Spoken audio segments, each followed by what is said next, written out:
Hello, hello, hello.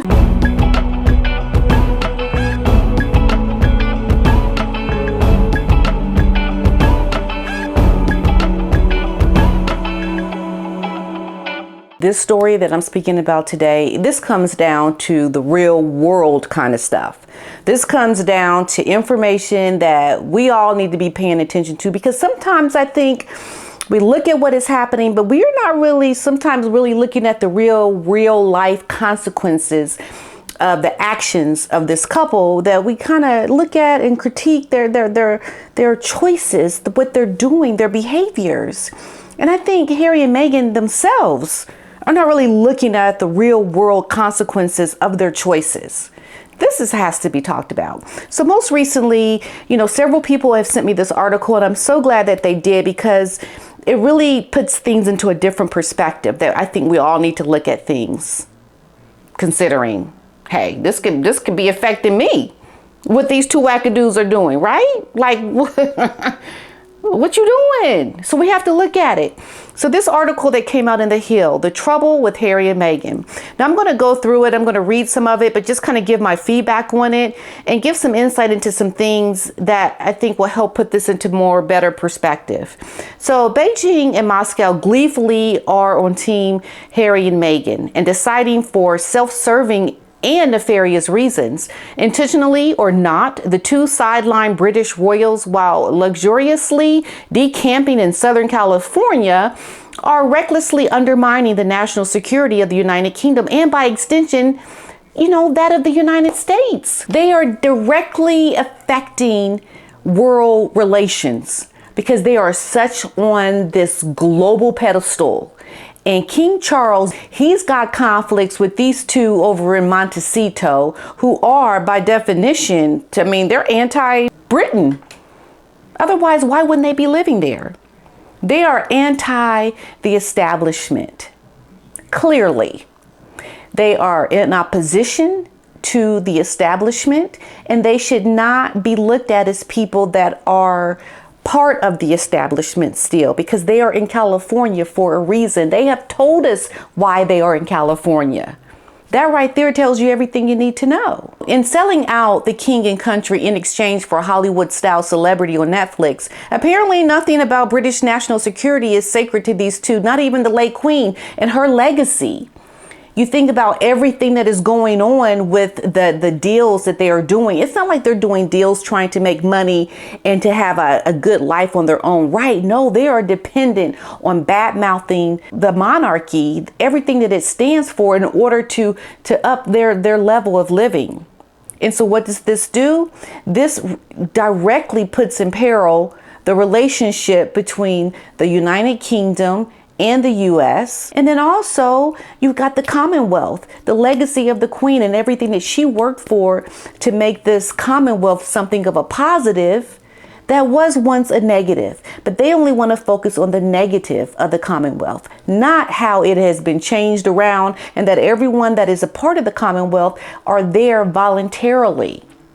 So, it's the not saying what the actual truth is that helps enlighten their negative headline about it. Empire 2.0 that was talked about in this documentary by this Afua Hirsch, it's this evil manifestation of racism and repression.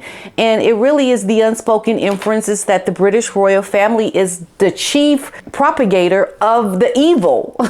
you see, it's like, and that's why I kept thinking to myself while I was watching this, why are they always trying to talk about the Commonwealth, where it derived from in this documentary? Like, what are you trying to say? What are you trying to equivalate in this moment?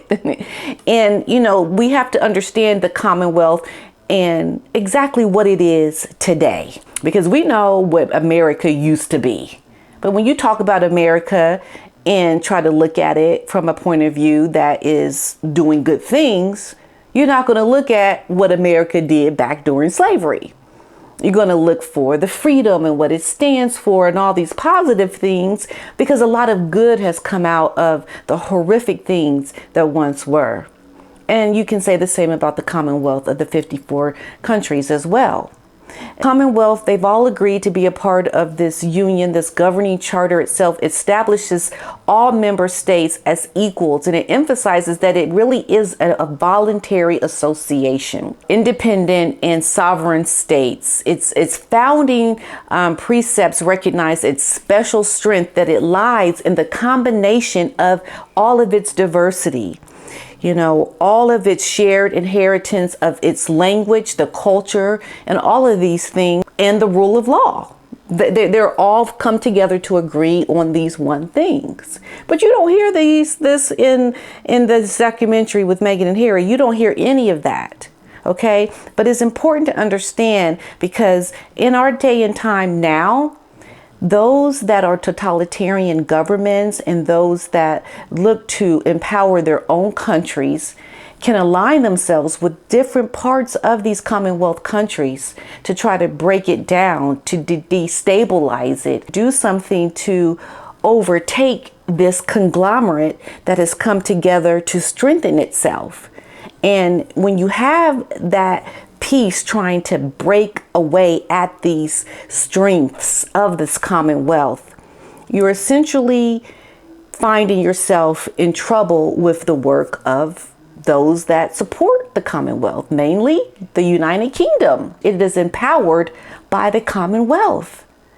And it just gives another reason why everything that Harry and Meghan are doing is so bad on so many levels. Even this reason right here, for government reasons, for national security reasons, for all the things that we try to prevent happening, like wars. These two wackadoos in what they're doing and their nonsense is in real time jeopardizing national security. It is affecting our peace in the world because of what they represent within this power structure that they are a part of. Look at Prince Harry. He wants the British and the American public to believe that the royal family, the palace as an institution, or this firm that he refers to the monarchy as, and the British media, that they have all come together and they have conspired to destroy him and his family.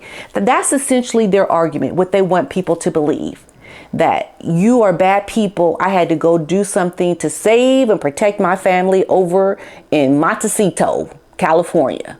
Like that's where the peace of me and my family is going to have to be, because of all this bad stuff happening out here. Like this is what he wants you to believe. The nonsense of it all, right? The nonsense. They all hinge around allegations of racism against his wife, and none of it really involves accusations naming actual members of the royal family. It's like they have all these things that they're going to say that are happening to them, but where's the evidence? Where are the facts? You're just going to throw it out there and you're just like, oh, okay, really, that happened to you? Wow, dang, that's terrible.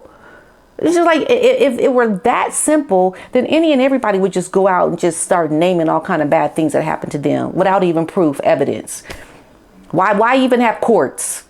If you say it happened. Just throw justice and evidence and all that. Just throw it out the window. Because if I say it, it actually means it's true. Right? No, we cannot allow that to be the way things work. This is why evidence is so important to back up the allegations that you say. So as is in the Commonwealth is under existential attack by Moscow and Beijing, and East, Central, and Southern Africa are most at risk. Both dictatorships offer worldviews fundamentally and diametrically opposed to the West. China believes in totalitarianism, a democracy where citizens are the masters of the country, but the Chinese Communist Party is the master of the people. And I had an experience when I lived in China where it really hit me. I mean, there were several things that happened when I lived there, but I'll never forget when they had their elections. I think it was like around in November, when the internet became extremely slow. You could hardly get up an internet page during this time. And what they did is that they slowed down the internet, even made it not even effective anymore during the time of the changing of power, because they didn't want there to be an easily uprising of opposition to the higher powers to be able to communicate with each other. And so one of the things that they would do is your internet just wasn't going to be working. And the feeling that you get is that you don't have no say, no power. It's not like you're going to call AT&T and be like, you know what? My internet's not working. We like, so? I pay my bill. So? It don't matter. It don't matter. You are put in a position where you have to abide by what they say. And that's how essentially they keep their people in check. And there's a lot of examples that I can tell you, but that's the one that really stuck out to me, because I remember I was in school, I was trying to get access to my classes, and it just wasn't happening. No matter how much I complained, it just was not going to happen. You're living in a certain kind of government, you start to realize, well, America, you ain't so bad. You ain't so bad, America. One prong of attack, especially by China, has been to buy up the Commonwealth, a high-stakes hostile takeover. You know, since 2005, Xi has pumped in over 685 billion pounds of Chinese investment into the Commonwealth nations. Beijing does come at a steep cost. I mean, he has coerced numerous Commonwealth states into supporting Beijing over London. When it comes to critical votes and resolutions that come up within the United Nations. I mean, there is this real-time hand involving into the governments of our countries via the Commonwealth. And then you have these two people over Montecito speaking bad about the Commonwealth, trying to essentially pick at the government of the United Kingdom and saying that they're bad people, they're racist. I mean, all for his own self-interest. This is like the whole world needs to just wake up to the fact that he and his wife aren't happy. It's like, oh, the world stops. The governments have to abide by, you know, the will of the Harry and Meghan show, because that's what's important in the world. What these two wackadoos want, how they're feeling in the world, hinges on what is happening in the world and on the world stage, because now they're no longer supporting the Commonwealth inadvertently, if you think about it. And so you have their direct influence in the government rule of the military that is involved with the Commonwealth and the states. And, you know, how does this flow back with information within the government and within the parliament? And, you know, how can these political stakes be affected by the voice of these two wackadoos in Montecito and how they are trying to undermine that which Harry comes from? The 10 Commonwealth members sided with Beijing in London in 2020 during a Human Rights Committee vote on China's Hong Kong national security law. Now, Putin has also benefited from his strategy of heavily involving the Wagner Group, which is in Africa, as a mercenary force for hire, because this is Putin's own special force army. Earlier in March, 51% of African countries, barely a majority, voted to condemn Putin's special military operations in Ukraine. 5 Commonwealth members abstained. Harry and Meghan failed to understand the growing threat to the Commonwealth and the outbreak of the war in Ukraine. Then by October, neither had any excuse to be presently in denial about the extent of Beijing and Moscow's growing influence on its member nations. This is the problem. Prince Harry has misunderstood, or is failing to really understand, the position in which he is in. Someone that has been born and bred, it is in his DNA to be a part of the British monarchy. This is why he was born. He was born to be the spare. How fitting for his book to be called Spare. That's the reason why your mother birthed you. She birthed you to be the spare. Precisely right. And you're failing at that. You're failing at being the spare. Essentially, I mean, think about it. You can't even handle it. You can't even handle it that you were destined to be second best behind your brother. Meghan can't stand it because she wants to be number one. Like, you cannot even be happy for the positions that you are supposed to be in. Like, that's not even good enough for you. And that position of second best is mighty good for a lot of people. I would say the majority of people would want to be in a position that you're in, but you can't even show appreciation for that. There's something wrong with you, that you can't even see the privilege in you being second best. His father King Charles, he plays as the head of the United Kingdom's military forces, given that the threat to the Commonwealth is not merely political, but it's also economic, but an ever-growing military one as well, as we can see. So in addition to Russia's Wagner Group conducting mercenary operations throughout Africa, China, and steadfastly military encircling much of the Commonwealth in Africa and within the Pacific, Beijing is accomplishing this encircling vis-a-vis its Belt and Road initiatives, such as building a deep water port in the developing Lamu port, South Sudan, Ethiopia transport corridor. China is also reportedly building a military base in Tanzania, expanding its military base and naval capacity in Djibouti in East Africa, and planning more military installations. Doesn't he know these things are happening? Isn't he somewhat briefed on the understanding of where his role is within this powerful family? And aren't there discussions about what is happening within the countries of the Commonwealth?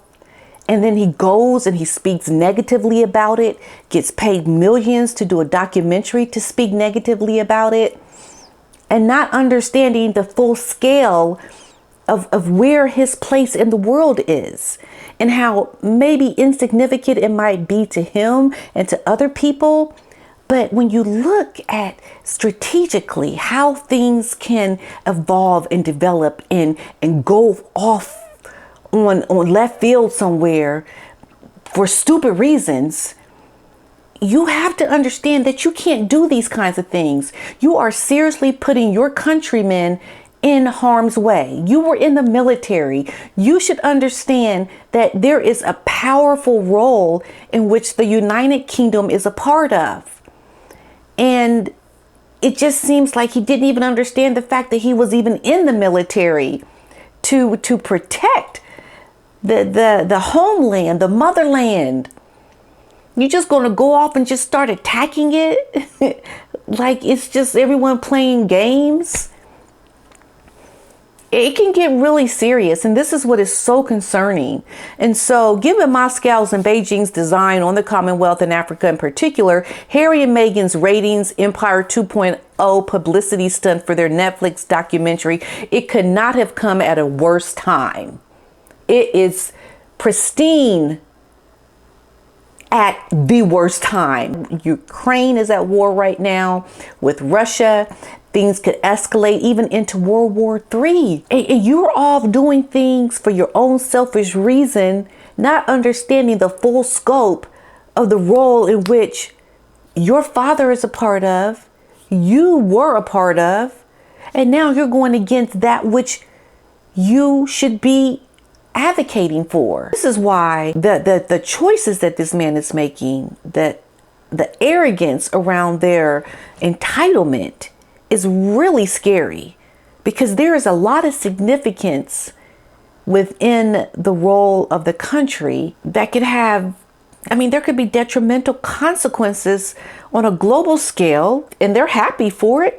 Russia and Beijing, they're probably go on, keep trying to divide the Commonwealth. That's good for us. Further, Harry and Meghan, they're amassing personal wealth in America by some estimates more than $150 million for their Netflix series alone, and doing so by attacking the Commonwealth as an Empire 2.0. They're crassly jeopardizing a global economic alliance that accounts for nearly 10% of the United Kingdom's foreign trade. The article really, I think, it gives us a bird's eye view of the real world consequences of the behavior of Harry and Meghan, and how they have found themselves in something that cannot be good for them. It won't end well for them. Their approval ratings have gone into the minuses. They are no longer on a trajectory that is bringing them upwards. What will they do to help make things better for them? Because I think they could get very desperate. And it could lead to them even doing some more egregious things just to get back, at their families. They are prime people to be persuaded to continue doing what they're doing, but even to just dig the knife in a little bit more for money. because we know that's what they want. It's like they will do it if you pay them. If they're going to sell out their families, call out the Commonwealth, treat their families like crap for millions of money, what prevents someone asking them to do even more nefarious things for political reasons, for money? And we know these dictatorships, they have money. So would they sell out their country? Would they do it to, well, would Harry sell out his country for more money? That's the question. Because we've already seen them do it voluntarily on their own. What happens if they're suddenly given the opportunity to make even more money, to do even more damage? That is where it becomes very tricky and very scary. That's when it becomes a real world problem for all of us. So we really have to look at this in history as well. Those that have sold out their country. What is the penalty? How is it that he can continue doing what he is doing? And we know it will not get better. You're not going to fare well out of this whole demise you've caused. There's no rainbow at the end of all of this. Folks, we've got two people who need to be watched very, very closely.